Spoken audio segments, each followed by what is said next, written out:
Hello students, welcome to education insights. आज के lecture में बात करेंगे जो प्राइस इलास्टिसिटी ऑफ डिमांड को मेजर करने के लिए या फिर प्राइस इलास्टिसिटी ऑफ डिमांड की डिग्रीज कैलकुलेट करने के लिए जो दो मेथड बचे हुए हैं। नंबर सेकंड मेथड है पॉइंट इलास्टिसिटी या फिर इसका नाम है जियोमेट्रिक, और नंबर थर्ड है टोटल एक्सपेंडिचर मेथड या फिर दूसरा नाम टोटल आउटले मेथड। इन दोनों मेथड से कौन कौन सी डिग्री जनरेट होंगी और इन मेथड्स के क्या क्या फॉर्मूलेज रहेंगे। सबसे पहले बात करें जियोमेट्रिक मेथड या फिर पॉइंट इलास्टिसिटी मेथड की। ये मेथड केवल अप्लाई होगा जब डिमांड कर्व रहेगा लीनियर। ये मेथड केवल तब अप्लाई होगा जब डिमांड कर्व एक ऐसा डिमांड कर्व होगा जो दोनों एक्सिस को मीट आउट करेगा। एक स्ट्रेट लाइन डिमांड कर्व, एक स्ट्रेट लाइन डिमांड कर्व होगा, तभी पॉइंट इलास्टिसिटी मेथड से डिग्री की वैल्यू हम निकाल सकते हैं। यहां ये कहता है this method will work in the linear demand curve that is straight line demand curve meeting both the axis. और इस मेथड से डिग्री निकालने का फॉर्मूला है वो है lower segment divided by upper segment. Segment का मतलब मुझे जो पहला मेथड था प्राइस इलास्टिसिटी वैसे ही 5 डिग्री कैलकुलेट करनी है।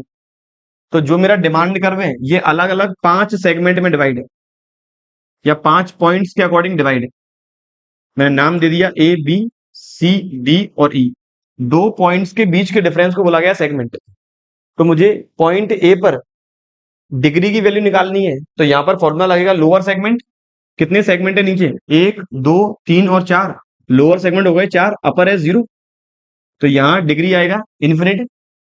बी वाले पॉइंट पर नीचे सेगमेंट है 1 2 3, ऊपर सेगमेंट है केवल एक, आ गया मोर देन 1, तो यहां पर डिग्री आएगी इलास्टिक। सी वाले पॉइंट पर नीचे 2 सेगमेंट और ऊपर भी 2 सेगमेंट, तो यहां पर डिग्री आएगी इक्वल्स टू 1। डी वाले पॉइंट पे नीचे एक सेगमेंट ऊपर 3 सेगमेंट, यहां पर डिग्री आएगी लेस देन 1 और आखिरी में डिग्री आएगी इक्वल्स टू 0। तो पॉइंट इलास्टिसिटी ऑफ डिमांड कहता है जो डिमांड का यदि लीनियर रहेगा तभी मैं डिग्री की वैल्यू निकाल सकता हूं। और डिग्री की वैल्यू किस तरह से निकालेंगे, डिमांड का जहां पे मीट आउट करेगा वाई एक्सिस को वहां डिग्री होगी इन्फिनिटी, मीट आउट करेगा एक्स एक्सिस को वहां डिग्री होगी 0। अदरवाइज पॉइंट बी पर डिग्री होगी मोर देन 1, सी पर होगी इक्वल्स टू 1 और डी पर होगी लेस देन 1। बच्चों ज्योमेट्रिक मेथड के अकॉर्डिंग ही जो मैंने यहाँ डिग्री की वैल्यू निकाली है, इस डिग्री की वैल्यू वापस जब हम टॉपिक करेंगे रेवेन्यू प्रोड्यूसर के बिहेवियर के कंटेक्स्ट में प्रोडक्शन एंड कॉस्ट वाले के बाद, जब भी हम टॉपिक करेंगे प्रोड्यूसर बिहेवियर के कंटेक्स्ट में रेवेन्यू, उस टॉपिक में वापस बात करेंगे सेम इसी ज्योमेट्रिक मेथड की कि ज्योमेट्रिक मेथड के अकॉर्डिंग कैसे हम कोरिलेट करें यहाँ की डिग्री और उस रेवेन्यू वाले टॉपिक को। ये बात थी बच्चों second method point elasticity, 5 degrees equals to 1, नाम वही रहेगा unitary, less more than 1 elastic, less than 1 inelastic, 0 वाला परफेक्टली इनइलास्टिक और इन्फिनिटी वाला परफेक्टली इलास्टिक।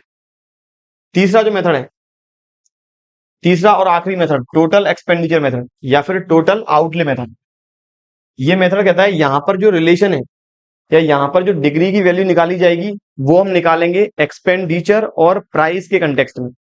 यहां डिग्री की वैल्यू निकाली जाएगी एक कंज्यूमर कुल जितना खर्चा कर रहा है। कुल खर्चा कैसे निकालते हैं, एक्सपेंस निकालने का जो फॉर्मूला है वो है प्राइस मल्टीप्लाई बाई क्वांटिटी। तो इस मेथड से जो भी डिग्री जनरेट होंगी वहां रिलेशन एक्सपेंडिचर और प्राइस के कंटेक्स्ट में हमें डिसाइड करना है। और प्राइस और एक्सपेंडिचर के बीच के रिलेशन के अकॉर्डिंग डिग्री जनरेट हुई है 3। Number 1 is equals to 1, more than 1 और less than 1। Total expenditure method में केवल 3 ही डिग्री आएंगी, अदरवाइज पॉइंट इलास्टिसिटी और परसेंटेज इलास्टिसिटी परसेंटेज मेथड वहां पर 5-5 डिग्री जनरेट होंगी। सबसे पहले डिग्री है equals to 1। Equals to 1 degree कहती है कि इस जगह प्राइस में कितना भी चेंज हो जाए, इस जगह प्राइस इंक्रीज हो जाए या फिर प्राइस हो जाए डिक्रीज, टोटल एक्सपेंडिचर में कोई भी चेंज नहीं आएगा। यदि डिग्री आ रही है इक्वल्स टू 1 तो इस डिग्री इक्वल्स टू 1 का मतलब है प्राइस चाहे इंक्रीज हो या प्राइस डिक्रीज हो, कुल जो खर्चा कर रहा है। फॉर एग्जांपल पहले प्राइस थी 5 रुपए, तब कंज्यूमर डिमांड क्रिएट कर रहा था 100 यूनिट की। प्राइस थी 5 रुपए, डिमांड क्रिएट थी 100 यूनिट की, टोटल खर्चा हो रहा था 500।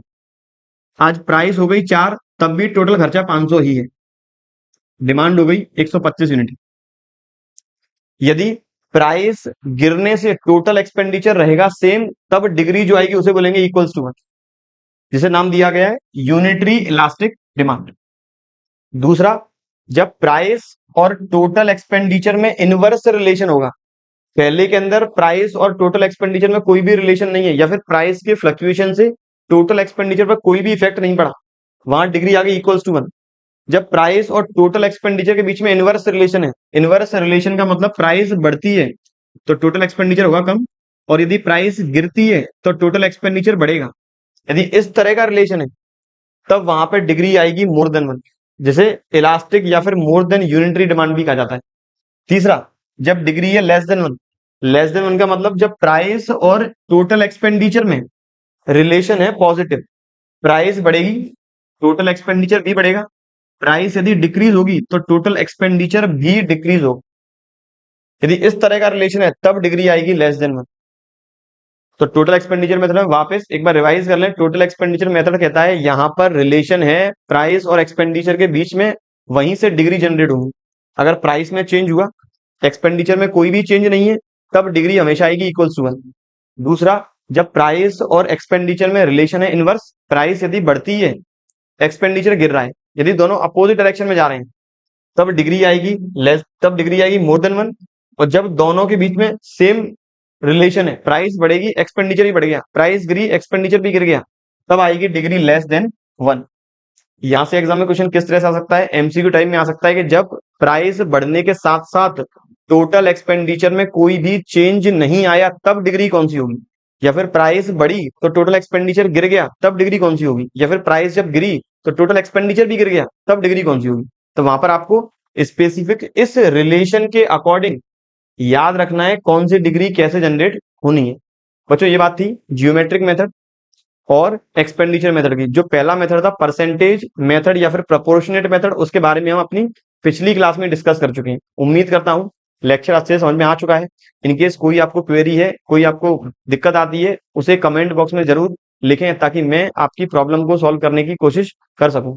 ऐसे रिलेटेड टॉपिक डिस्कस करेंगे अपने अगले लेक्चर में, तब तक पढ़ते रहिए। Thank you.